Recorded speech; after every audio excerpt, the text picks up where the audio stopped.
Hello and welcome to this new episode of Open Book Entrepreneur. Today we have Kitsy here with us. She's got amazing story and amazing business, and then also she's dealing with the human potential and helping women create life that they're obsessed about. So, Kitsy, please introduce yourself to our audience. Hey, thank you so much for having me, Tony. Thank you. And hey, everyone. Great, yeah. So tell us a little bit like what you do and how do you help your clients? Yeah. I've kind of paved the way. I myself have kind of created this life that is outside of the box, that is on my terms. As I was telling Tony that, I travel, I have time freedom, I have kids, and so I work with them, and they're like pretty much my number one priority. So that's what I do, and I help my clients by healing their past, release mind or create better mindset shifts. And then also I help people just gain confidence and then learn how to actually look confident. It's like, okay, well, I've spent all my life being unworthy. How does being worthy look?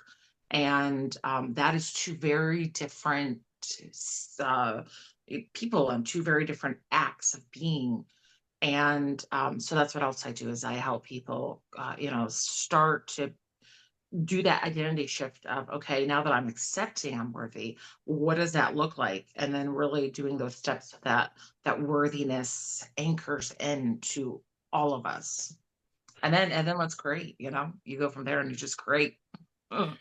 Totally. And what actually inspired you to start doing what you do? Yeah. So I had and I started doing Reiki, which is a technique for relaxation and stress reduction. And I wanted to do that. I wanted to start a business. That took me years. When my son was 3 months old, I asked my guides and angels, what is my next step with a Reiki business? And I heard quit in hospice. So I started that business, or my business 13 years ago. I had a successful local business. It was great, outside of Pittsburgh, PA. And after about like 5 years being in business, and actually like 3 years of actually like connecting with people and coaching people, I realized I was making a difference. And people were more confident. People were trusting their intuition more, which was part of what I was doing. And people were trusting dreams and just trusting nudges. And I thought to myself, I really wanted to do this business and move it online. So I did do that. I moved it online, which was great. And now kind of a whole I do that, but I it's much more niche of how I help. I help women create a life that they love and are obsessed about. So it's I kind of let go of that whole business and really just got to the part of the two big questions of how did you do what you do, or how did you do what you did, and how can I do it myself? And I've literally created a new business from, or I've gotten more specific on those two big questions, and I've learned, I feel like, the last 9 years online on how the steps on how anyone can do it, and that they too can do it too. Wow. And what's your goal for your business for next 12 months? I think my big goal is just getting visible. I've spent decades hiding. I remember being a child, in school and people making fun of me for who I was. I have many memories over the life of my span of my life where people um, were mean to me for me being authentic and me being just me. So I've had many decades of, it's important to hide. And I finally just created a workshop called Shine. Your dream life is waiting. And I feel like now that I've taught it, I feel like I'm really anchoring in of it's okay to be seen. And that was back then. That was 40 years ago, 30 years ago.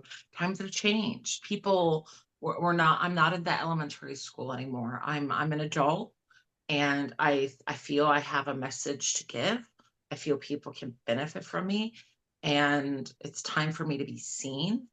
And seen in a way that's good. Though I also know some people might be like, "Oh, I don't like her," which I'm not that little girl anymore. I'm okay that if people don't like me. I'm okay if people say, "Oh, she's overweight," or "She's this," or "She's ugly," or "She's midlife and she has no value." You can think whatever you want. I know who I am. I've seen me. I've seen my value and worth, and I know that I will keep going because the people that are meant to work with me need to hear from me. Oh, yeah, definitely. And speaking of that, like how people can get in touch with you. Yeah. So I have a website. It's beginmydreamlife.com or Kitsy Higgins. So you probably you may see it on the bottom of my screen. But Kitsy is a unique spelling. So just look up beginmydreamlife.com. Definitely, we can And then include. Kitsy Higgins on all other platforms. Sorry. Totally, yeah, and we can include the link in the description of this episode, so anyone watching us can actually check it out there. And then on top of that, it's like, so what's one thing or one piece of advice that you can share with our audience if they're thinking about, wow, they would like to create this life they're obsessed about, but they don't know how to do it? Yeah. So a few things. First is to follow your heart. And there's going to be so many naysayers. People are going to say, well, most people, whatever, most people, whatever. And to say, well, or to think to yourself, well, I'm not most people. What I believe is that when our heart leads, anything's possible and resources will come together. If not that resource of that business, it'll be, or whatever, it'll be a resource someplace else. And to essentially to keep going until you twist the arm of the universe to give you what you want. I say that kindly. And to do just baby steps in the direction. And sometimes I recently heard that if your dream is too big and like you really are actually making a lot of impact, it's more than likely you're not going to have like huge clarity, and that's okay. That just to keep going and to keep kind of going on that next step on what feels right, and or to keep going with aligned action on that dream. So that's my big thing, is just to listen, to take action towards that goal, and to keep going until you twist the universe's arm to give it to you. Just recently I was like sitting at a coffee shop and working, and I heard like three thoughts of that, like, oh god, like I'm totally screwing this up, and I am totally whatever. There was like it was all like kind of screwing up. Like I'm doing this wrong. I'm not getting the results I'm getting. Like I must be doing this wrong. And luckily, I was really present. So I was like, okay, like I'm having these thoughts that is this truly the truth? Like is this 100% true? And I thought, no, like I am having success. It might not be what I thought or I'm hoping it to be, but I'm still seeing all these little things that are showing to me that it's happening and things are shifting. And so I've been just kind of repeating those more positive thoughts of, things are coming together. And so I am luckily I had that moment of hearing those thoughts and then, reframing them to more positive. So I think that's a big thing too, is anytime that your thoughts go to negative, and you catch them, which are great that you caught it. And then to like really ask that question of, is this really true? Does this have to be true? And then to switch it to a positive, and just to spend a few minutes a day to rewire it to the thought that you do want. And Definitely, anything's definitely. possible. Yeah, yeah. I mean, I have really powerful technique on this where we actually just go in and we discover where do we hear the internal voice from, And then Hmm. when we point to that direction where it is coming from, we actually make it more confident, more like we discover actually the submodalities of how it sounds when it's completely confident. And then we take all these negative statements, like the three major negative statements that we were saying to ourselves, we replace it with three positive statements, and then we add this internal voice of confidence to it. And then it does the miracle for people, because immediately, every time when they want to, in the future, they want to start saying those habitually negative things they were saying to themselves, they change it to a positive, with a positive, strong internal voice. So yeah, really powerful technique. Anyone who Yeah. actually Yeah. wants, And they what can I'm try it. learning is that, like, when we are radiating our feelings, like positive feelings, high enough that we can create anything. And I'm still learning this, so it's like I'm still in the phase, and maybe you can confirm it, but that when you're radiating high enough vibration, like joy, peace, freedom, that eventually your subconscious will create it. And essentially, like, your subconscious creates everything. It's a question of, is it creating what you want?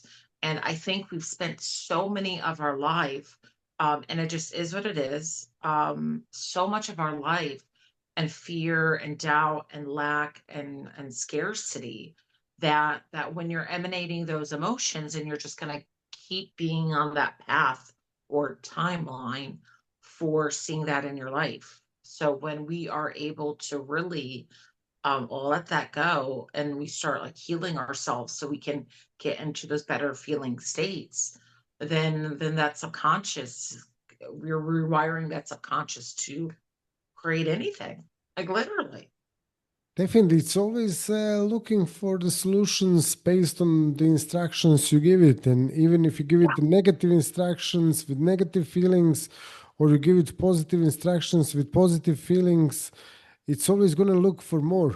Yeah, yeah, yeah, yeah. Yeah, And so do you want to hand it negative, or do you want to hand it positive? And don't get me wrong, like it's all based on trauma, it's all based on childhood. Like I have a 13-year-old son, and I wasn't a perfect person back then. I've done a lot of healing since then. And I know that he's going to have to work through that.